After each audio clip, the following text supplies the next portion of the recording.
دوسرے عشرے کی دعا۔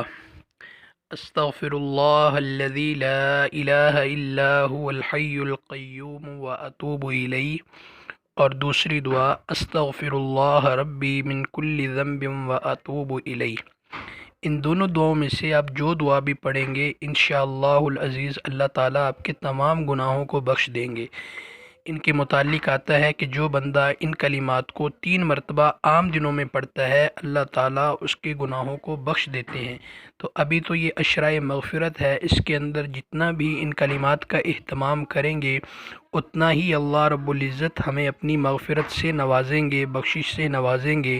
تو آپ تمام بھائیوں سے درخواست ہے کہ آپ خود بھی یہ پڑھیں اور پوری امت کے لیے بھی اس کو پڑھتے رہیں انشاءاللہ العزیز۔ یہ ہم سب کے لیے ذریعہ مغفرت اور ذریعہ نجات ہے۔ السلام علیکم ورحمۃ اللہ تعالی وبرکاتہ۔